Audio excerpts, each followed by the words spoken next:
When I start shooting, all y'all gonna clear out. Welcome back to the channel, everyone. We are one step closer to the great reveal of Armor King. This character is very highly anticipated. You know, in Tekken 7, he had some of the highest statistics, top 5 played character in the game, while also not being broken at all. One of the most fair, one of the most balanced, one of the most fun characters to fight against, and also use. Will that same thing happen in Tekken 8, or will the changing of his identity to a stance character, emphasis on poison breath, mix-ups, will that alter his identity too much and change the experience? We don't know. We saw Falkenraum go from bad to good. Who's to say Armor King won't go from great to perfect? Only time will tell, but the players are very, very, very excited for his arrival. Now, strangely enough, with this character being so popular and so highly anticipated, the developers have not been communicating pretty much at all. We don't know if there's a Tekken talk coming. If there is, I'll make another video and I'll, say what the details of that is. But so far,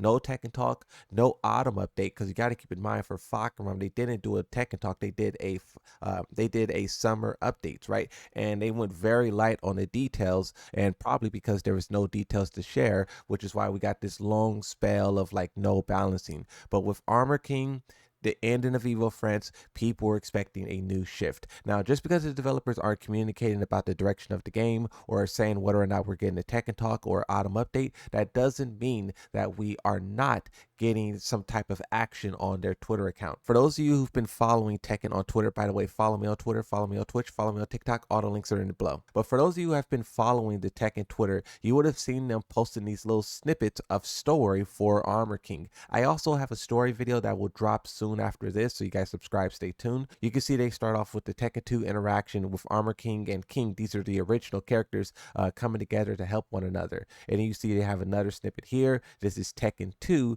where Armor King is just thinking about his life, thinking about everything he's going through. And you can see that they've just been posting these kind of daily, right? Going from Tekken 1 to Tekken 2 to Tekken 3. You have Tekken 5 right here. This is the ending of Armor King. And this is when the new Armor King is kind of showing up. And this is when his story turns from a friendly rivalry with King to a real deal revenge story with Marduk, right? So this is when we start to get the Armor King that we know today. You see the next one here is Tekken 6. And generally, players are loving these, right? One of my biggest criticisms about the Tekken Twitter is that it's not active enough. When you look at other games, most notably their rival Street Fighter, they're posting memes, they're posting fan art, they're posting community members, they're posting players.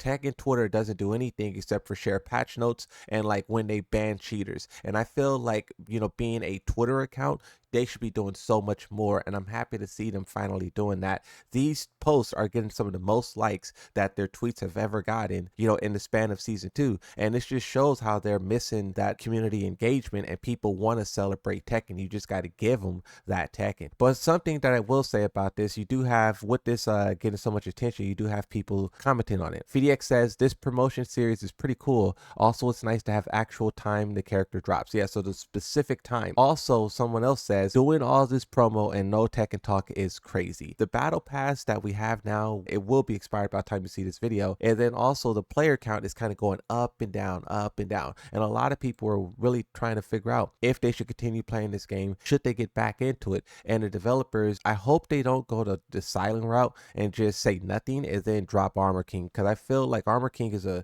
peak character right now, and this really should be a moment of celebration. Evo France, yes, it's the first time they have Evo France, and a lot of people are kind of like underestimating what this event will be. First Evo France is going to be like a knockoff Evo Vegas. I think I'll pass, even though that's what some pro players are saying. That doesn't mean that everyone isn't going to be watching.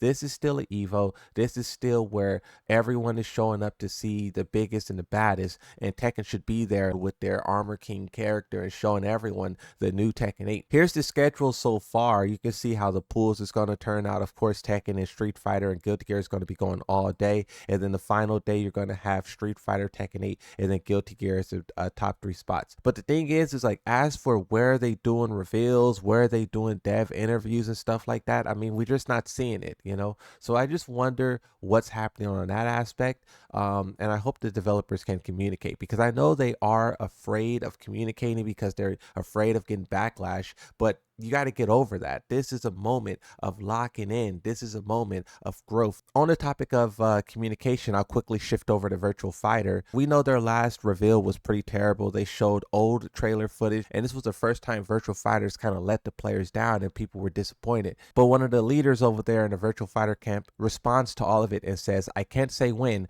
but I promise the next announcement will be our biggest ever. Considering this statement, I don't think this will take place at Evo France. I think it will probably happen at the Game Awards in December. Because on that topic, a lot of players are trying to, speculate and theorize what's going to be the release date for Tekken DLC. What I think is, of course, Armor King released right after Evo France. Hopefully we get a balance update. But I think that Marizu will drop in December, kind of around the Game Awards time frame. But I think she'll be out before the Tekken World Tour Finals, maybe a day after if they want to play it safe. But then I think the Tekken World Tour Finals will be all about Season 3 and the new direction, and that's when we'll start to get maybe glimpses of characters, Marduk, etc. The time frame for Season 2 is moving much faster than it was in Season 1. Armor King was revealed sooner, Marizu was revealed sooner, these characters are also releasing sooner, so even though Season 2 sucks, we will be through it and on the other side of it faster. Now, on the topic of tournaments, right, there was this tournament that just happened. It was a SEA Major, and this was a pretty chaotic tournament, right? A lot of Pakistani players were planning on showing up,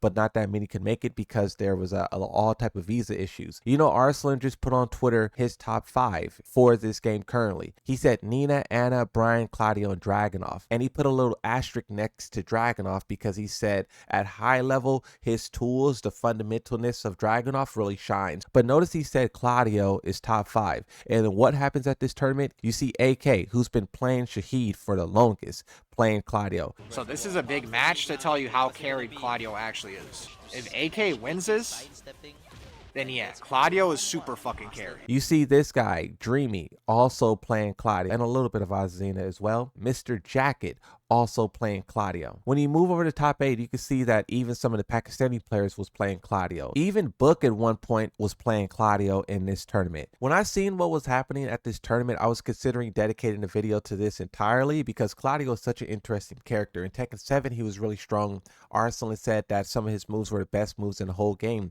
You can even say that about him in Tekken 8. But this character, just like a couple other characters, have been getting stronger and stronger and stronger, and we end up with this monster that we have today. One of the lowest used characters in the game while also being one of the strongest, most deadliest. That combination is insane. Usually when a character is low usage, the developers try to make them also kind of low power so that it just doesn't decimate the whole player base. I mean, think about how weak Gigas was in 7. Meanwhile, he had one of the highest win rates. Same thing with the Bears, and you can even say Yoshimitsu. Even though in Tekken 8 Yoshimitsu is a little bit more played, he is still on the lower end in terms of usage, which is why you got to balance these characters' power accordingly. But with Claudio, with Alyssa, all of that is out of the window. Low usage characters given all of the power, and this is the result of it. You see people just running amok in tournament. Regardless, you do got to give credit to Farzin for coming out on top and finally defeating Arslan Ash. Arslan kind of be dominating Pakistan. He be dominating the world. To see one of his brothers, one of his teammates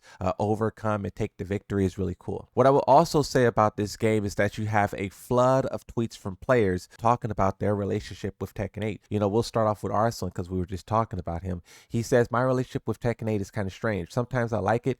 It feels like a puzzle I want to solve. But other times it's just so frustrating. I lose and think, where was I wrong? I did it right. VDX responds and says, sometimes I think I understand Tekken 8 Steve is in a different matchup makes me feel like I have no idea how Tekken works. Arslan responds to that and said, I really wish we could get rid of heat, chip damage. I just want to enjoy Tekken again. And this is the thing, right? A lot of people just really want to enjoy Tekken, but it has strayed so far, and as a result, a lot of players are concerned. They're feeling like abandoned. They're feeling lost. You can see this huge tweet from Mike Hollow where he's just talking about the game. The developers have said they wanted criticism, and I just highlight these tweets because they're all over the place from so many players. Everyone is giving their criticism. With Season 2, they didn't listen. In Season 3, will they listen? You even have the great schizophrenic who's also talking about 50-50s, heat engagers. This isn't just people just trying trash talking or making fun of the devs. This is what the developers quote unquote say they want. So I just hope that they could do this, because if not, you're going to have more tweets like this from Fergus where he says, I know this is very overstated sentiment, but man, I really feel disassociated with Tekken 8. Losing feels really awful and random, and winning feels very empty, especially with Asuka. This is how I feel with Yoshimitsu, especially in season 1. It was too easy, unfulfilling, unrewarding. There's a lot of pro players who aren't competing and going to tournaments because they could care less about this game. And I know the developers care all about the tournaments. On the topic of tournaments and tournament players, you have Just Frame James who says, so after losing to someone in tournament and then later that evening hearing them say, I didn't know that holding up was the quickest way to get up to someone else. It made my jaw drop. Tekken, you're doing what you intended. Years of experience down the drain. We all understand that these games are trying to cater to casuals and bring casuals in, but Tekken 8 just seems to be the most egregious in that drive. I was speaking to some people I know about like sports games and what they're doing there, and they were saying it's nothing at all like this. Like there's still a type of skill. There may be comeback mechanic this or point system that or whatever, but it's still like the best player wins. And with Tekken 8, not the case. Armor King is a huge opportunity for them to do something great. All they need to do is communicate the changes that they're making to the game, implement those changes in no devious way or deceptive way at all, and then just make the game what it always was. Tekken 7 proved that you can be for casuals, for intermediate, and for pros, and the game will be great. Going all the way casual excluded not only pros but intermediate players, and it results in this environment that you have here today.